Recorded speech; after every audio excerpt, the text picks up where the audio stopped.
Hello दोस्तों, मैं अपने YouTube चैनल देव एग्री क्लासेस में स्वागत करती हूँ। आज हम लोग थियरी ऑफ प्रीफॉर्मेशन पूर्व रचना का सिद्धांत का अध्ययन करेंगे। तो लिए शुरू करते हैं। थियरी ऑफ प्रीफॉर्मेशन छवि में मुख्य रूप से दो प्रमुख वैज्ञानिकों विलियम हार्वे और ग्राफ के विचारों का वर्णन किया गया है। 1. विलियम हार्वे के विचार। स्तनधारियों में अंडे और शुक्राणु के वैज्ञानिक अध्ययन से बहुत पहले विलियम हार्वे ने यह विचार प्रस्तुत किया था कि सभी जीवित जीवों की उत्पत्ति अंडे से होती है। उन्होंने माना कि जीवन की शुरुआत एक अंडे के रूप में होती है। शुक्राणु की भूमिका। उनके अनुसार शुक्राणु का मुख्य कार्य केवल अंडे की वृद्धि ग्रोथ को सक्रिय या उत्तेजित करना है, न कि आनुवंशिक सामग्री प्रदान करना। 2. ग्राफ के विचार। ग्राफ ने इस विषय में एक महत्वपूर्ण और आधुनिक दृष्टिकोण जोड़ा। माता पिता दोनों का योगदान। उन्होंने सबसे पहले ये सुझाव दिया कि स्तनधारियों की संतान में माता और पिता दोनों के लक्षण कैरेक्टरिस्टिक्स मौजूद होते हैं। लक्षणों का स्थानांतरण। इसका सीधा अर्थ ये था कि माता पिता के गुण या विशेषताएं उनकी संतान में स्थानांतरित ट्रांसफर होती हैं, जो वंशानुक्रम इनहेरिटेंस के आधार को दर्शाता है। विस्तृत विवरण कंटेक्सचुअल एक्सप्लेनेशन। पूर्व रचना सिद्धांत थियरी ऑफ प्रीफॉर्मेशन जीव विज्ञान का एक पुराना सिद्धांत है जो यह मानता था कि जीव अपने पूर्ण रूप में एक सूक्ष्म आकार में पहले से ही अंडे या शुक्राणु के भीतर मौजूद होता है और जन्म के समय वह केवल आकार में बढ़ता है। ऐतिहासिक महत्व। उस समय के वैज्ञानिकों के पास आधुनिक सूक्ष्मदर्शी माइक्रोस्कोप्स नहीं थे, इसलिए उन्होंने तर्क दिया कि जीवन पहले से ही बना हुआ प्रीफॉर्म्ड होता है। परिवर्तन। समय के साथ जब ग्राफ जैसे वैज्ञानिकों ने माता पिता दोनों के लक्षणों के संचरण की बात की, तो इस सिद्धांत ने उभयजनन एपिजेनेसिस और आधुनिक आनुवंशिकी जेनेटिक्स के लिए रास्ता साफ किया। यह मुख्यतः 3 प्रकार के होते हैं। It is mainly of 3 types. 1. लेमाकवाद अथवा उपार्जित लक्षणों का वंशानुगतवाद।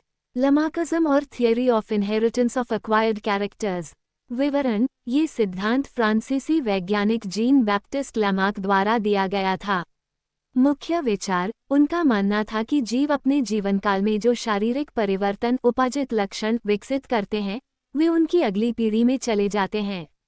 उदाहरण के लिए, ऊंची पत्तियों तक पहुंचने के लिए जिराफ की गर्दन का लंबा होना। 2. डार्विनवाद अथवा विकासवाद। डार्विनिज्म और theory of natural selection evolution. विवरण। ये सिद्धांत चार्ल्स डार्विन द्वारा दिया गया था, जो आधुनिक जीव विज्ञान का आधार है। मुख्य विचार। डार्विन ने प्राकृतिक चयन नेचुरल सिलेक्शन का सुझाव दिया। उनके अनुसार प्रकृति उन्हीं जीवों को चुनती है जो वातावरण के अनुसार खुद को ढाल लेते हैं। Survival of the fittest. जो जीव अनुकूलित होते हैं वे ही जीवित रहते हैं और अपनी प्रजाति को आगे बढ़ाते हैं। 3. वीसमेनवाद अथवा जनित द्रव्यवाद। वाइसमेनिज्म और जर्मप्लाज्म थियरी। विवरण। ये सिद्धांत अगस्त वीसमेन द्वारा प्रतिपादित किया गया था। मुख्य विचार। उन्होंने लेमार्क के सिद्धांत को चुनौती दी। वीसमेन के अनुसार शरीर की कोशिकाओं में होने वाले परिवर्तन अगली पीढ़ी में नहीं जाते। केवल वही लक्षण वंशानुगत इनहेरिटेड होते हैं जो जनन द्रव्य जर्मप्लाज्म या जनन कोशिकाओं जैसे शुक्राणु और अंडे में मौजूद होते हैं। 1. लेमार्कवाद अथवा उपार्जित लक्षणों का वंशागतवाद theory of inheritance of acquired characters. ये सिद्धांत विकासवाद एवोल्यूशन की एक महत्वपूर्ण अवधारणा है। इसके मुख्य बिंदु निम्नलिखित हैं।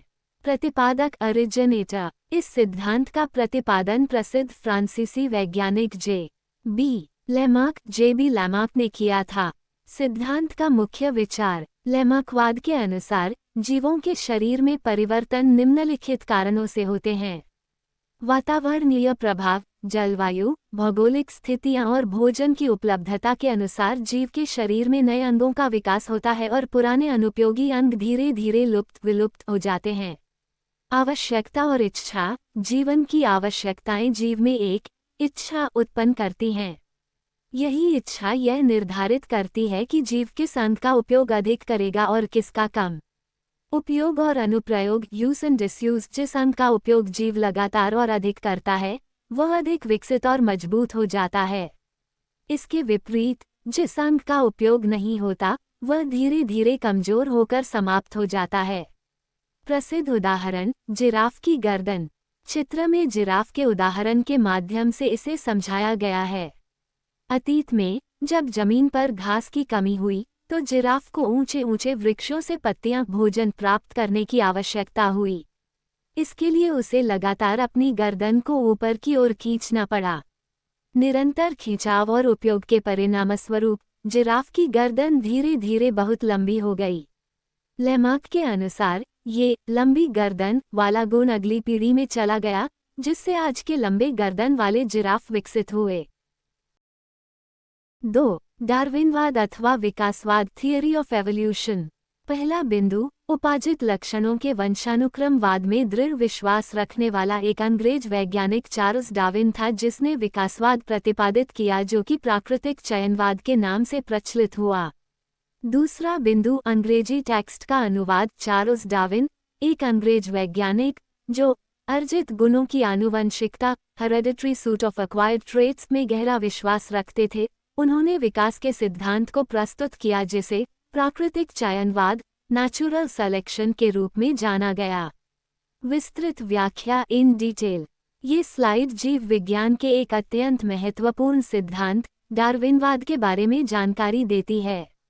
यहाँ इसके मुख्य पहलुओं का विस्तार दिया गया है। 1. Charles Darwin. चार्ल्स डार्विन एक ब्रिटिश प्रकृतिवादी थे। उन्होंने अपनी प्रसिद्ध पुस्तक on the origin of species 1859 के माध्यम से यह समझाया कि पृथ्वी पर जीवों का विकास कैसे हुआ। 2. प्राकृतिक चयनवाद, नेचुरल सिलेक्शन। इसे डार्विन का सबसे मुख्य सिद्धांत माना जाता है। इसके अनुसार प्रकृति केवल उन्हीं जीवों को चुनती है जो बदलते वातावरण के अनुसार खुद को ढाल लेते हैं। जो जीव जीवित रहने के लिए सबसे उपयुक्त फिटेस्ट होते हैं वही प्रजनन करते हैं और अपनी पीढ़ी को आगे बढ़ाते हैं। इसे सर्वाइवल ऑफ द फिटेस्ट भी कहा जाता है। 3. उपार्जित लक्षणों का भ्रम, ए क्विक करेक्शन। स्लाइड में उल्लेख है कि डार्विन उपार्जित लक्षणों के वंशानुक्रम, एक्वायर्ड ट्रेट्स में विश्वास रखते थे। नोट, ऐतिहासिक रूप से डार्विन ने पेंजेनेसिस नामक एक सिद्धांत दिया था जो कुछ हद तक इससे मिलता जुलता था, लेकिन उपार्जित लक्षणों की वंशागति का मुख्य सिद्धांत वास्तव में लेमार्क ने दिया था। आधुनिक विज्ञान जेनेटिक्स के अनुसार केवल वही लक्षण अगली पीढ़ी में जाते हैं जो डीएनए जीन्स में होते हैं, न कि वे जो हम अपने जीवनकाल में सीखते या अर्जित करते हैं, जैसे कसरत से बनी मांसपेशियां।